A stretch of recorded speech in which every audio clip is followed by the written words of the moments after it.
नमस्कार दोस्तों, स्वागत करता हूँ आपका अपने channel basic point study circle पर। दोस्तों, आज हम बात करने वाले हैं फिगर्स ऑफ स्पीच के बारे में। इसको हिंदी में कहा जाता है अलंकार। यूपी बोर्ड में इंग्लिश के पेपर में ये 12th क्लास के इंग्लिश के पेपर में ये 4 अंकों का प्रश्न पूछा जाता है। तो आज हम बात करेंगे फिगर्स ऑफ स्पीच के बारे में। फिगर्स ऑफ स्पीच को अलंकार कहा जाता है। अलंकार क्या होते हैं? काव्य की शोभा बढ़ाने वाले शब्दों को अलंकार कहते हैं। तो जो शब्द काव्य की शोभा को बढ़ाते हैं उन्हें अलंकार कहते हैं। ये 7 प्रकार के निर्धारित किए गए हैं बोर्ड द्वारा आपके सिलेबस में। तो जो पहला आपका फिगर्स ऑफ स्पीच होता है वो होता है सिमली यानी कि उपमा अलंकार। दूसरा होता है मेटाफर यानी कि रूपक अलंकार। तीसरा होता है पर्सोनिफिकेशन यानी कि मानवीकरण अलंकार। चौथा होता है अपोस्ट्रॉफी यानी कि संबोधन अलंकार। पांचवा होता है ऑक्सीमोरॉन यानी कि विरोधाभास अलंकार। छठवा होता है हाइपरबोल यानी कि अतिशयोक्ति अलंकार। सातवां होता है ओनोमाटोपोइया यानी कि ध्वनि सूचक अलंकार। तो हम स्टार्ट करते हैं। पहला होता है सिमली, इसको उपमा अलंकार कहते हैं। A simile expresses comparison between two objects of different kinds which have, however, at least one point in common. Usually, the comparison is expressed by using like, such as, just as, so as, etc. इसमें किन्हीं दो भिन्न वस्तुओं की तुलना की जाती है एवं उनमें कोई एक अन्य बिंदु कॉमन होता है। तुलना करने के लिए like, such as, just as, so as इत्यादि शब्दों का प्रयोग किया जाता है। चलिए एग्जाम्पल से समझते हैं। I wandered lonely as a cloud. इसमें कह रहा है कि I wandered lonely as a cloud, मैं बादलों की तरह अकेला घूमा। तो यहाँ बादलों की तुलना उसके अकेलेपन से की जा रही है। इस वजह और तुलना करने वाला शब्द एज का प्रयोग किया गया है, इस वजह से यहाँ सिमली होगा। दूसरा आपका एग्जाम्पल है she is as firm as a rock, वह चट्टान की तरह मजबूत है। तो यहाँ चट्टानों की मजबूती की तुलना उसके साथ की गई है और तुलना करने वाले शब्द एज का प्रयोग किया गया है, इस वजह से यहाँ पर सिमली होगा। चलिए अगले की बात करते हैं। अगला आपका होता है मेटाफर यानी कि रूपक अलंकार। अब metaphor is an implied Simli.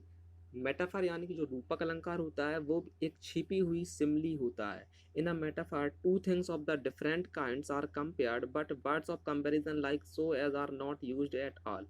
ये बिल्कुल सिमली की तरह ही होता है। इसमें भी दो भिन्न भिन्न वस्तुओं की आपस में तुलना की जाती है, लेकिन तुलना करने वाले शब्दों जैसे कि लाइक, सो एज, इसका उपयोग बिल्कुल भी नहीं किया जाता है। एग्जाम्पल जैसे कि लाइफ इज अ ड्रीम, जीवन एक स्वप्न है। तो यहाँ स्वप्न की तुलना जीवन से की गई है, लेकिन तुलना करने वाला शब्द जैसे कि आपका एज, लाइक, जस्ट, इसका प्रयोग बिल्कुल नहीं किया गया है। तो यहाँ पर मेटाफर होगा। दूसरा इसी का एग्जाम्पल है the camel is the ship of the dessert. ऊंट रेगिस्तान का जहाज होता है। तो रेगिस्तान के जहाज की तुलना ऊंट के साथ की गई है, इस वजह से यहाँ पर मेटाफर होगा। तीसरा है पर्सोनिफिकेशन यानी कि मानवीकरण। In personification lifeless objects and abstract ideas are spoken of as having life and intelligence. इसमें निर्जीव वस्तुएं और उन विचारों को इस तरह से व्यक्त किया जाता है जैसे कि वो उनमें जान हो और उनमें बुद्धिमत्ता भी हो। तो एग्जाम्पल देखेंगे, जैसे कह रहा है लव इज ब्लाइंड, प्यार अंधा होता है, जबकि अंधा मनुष्य हो सकता है, कोई प्रेम जैसी वस्तु नहीं। तो इसलिए यहाँ पे पर्सोनिफिकेशन होगा। दूसरा एग्जाम्पल दिया है experience is the best teacher, अनुभव एक सर्वोत्तम शिक्षक होता है। तो जो शिक्षक होगा वो कोई मनुष्य होगा, अनुभव कोई मनुष्य नहीं होता है, लेकिन उसको मनुष्य यहाँ पर मान लिया गया है, इस वजह से यहाँ पर पर्सोनिफिकेशन होगा।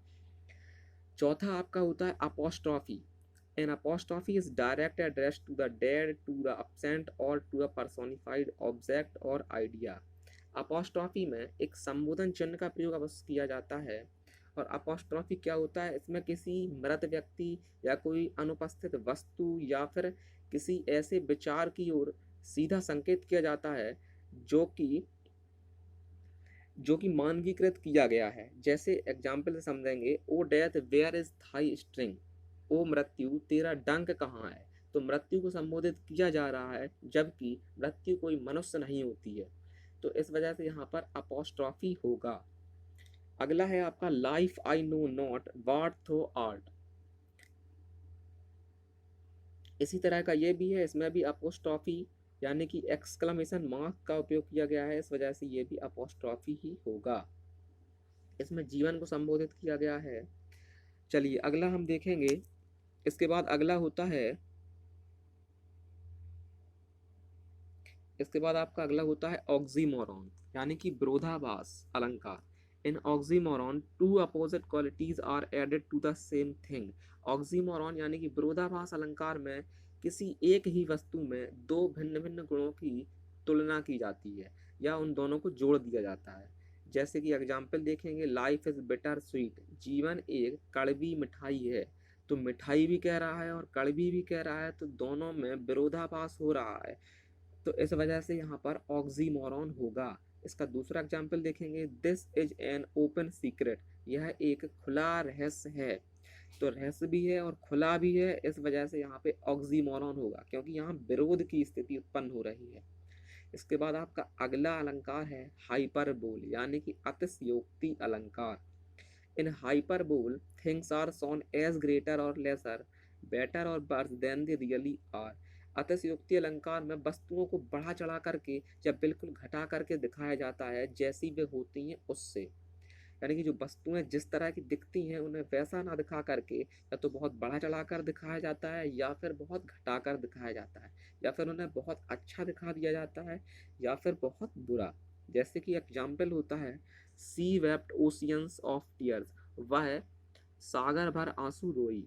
तो सागर भर के आंसू रोई का मतलब है कि बात को बहुत ज़्यादा बढ़ा चढ़ाकर कह दिया गया है, इस वजह से यहाँ पर हाइपरबोल यानी कि अतिशयोक्ति अलंकार होगा। दूसरा एग्जाम्पल है, reverse of blood फ्लाउड in the battle, युद्ध में खून की नदियां बह गईं।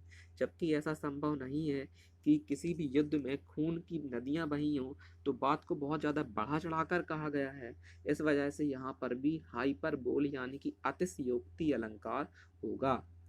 अगला और नेक्स्ट दिया है ओनोमाटोपोइया यानी कि ध्वनि सूचक अलंकार। In onomatopoeia the sound suggest the sense और मीनिंग। ध्वनि सूचक अलंकार में जो ध्वनियाँ होती हैं वो इसमें जरूर दिखाई देती हैं। इसमें कोई एक ध्वनि सूचक शब्द का प्रयोग निश्चित ही किया जाता है। किस तरह से किया जाता है देखते हैं, एग्जाम्पल से समझते हैं। Slow crawling of a wounded snake, चोटिल सांप का धीरे धीरे रेंगना। तो यहाँ पर सांप जो चोटिल है वो धीरे धीरे करके रेंग रहा है, तो रेंगना एक ध्वनि है और यहाँ ध्वनि का प्रयोग किया गया है, जिसके लिए हम अंग्रेजी में क्रॉलिंग शब्द का उपयोग करते हैं, तो इस वजह से यहाँ पर ओनोमाटोपोइया होगा। अगला एग्जाम्पल है, the snakes are hissing and the bees are buzzing, सांप फुसकार रहे हैं और मक्खियां भिनभिना रही हैं। तो दो ध्वनियों का प्रयोग किया गया है या दो ध्वनि सूचक शब्दों का प्रयोग किया गया है, हिसिंग यानी कि फुसकारना और बजिंग यानी कि भिनभिनाना। तो इन ध्वनियों के उपयोग के कारण ही ये जो एग्जाम्पल है वो ओनोमाटोपोइया का होगा। तो इस तरह से आज का टॉपिक क्लियर हो गया। अगर आपको वीडियो अच्छी लगी हो तो वीडियो को शेयर कर दें, चैनल को भी शेयर कर दें और ज़्यादा से ज़्यादा लोग इससे जुड़ जाएं। Thank you for watching.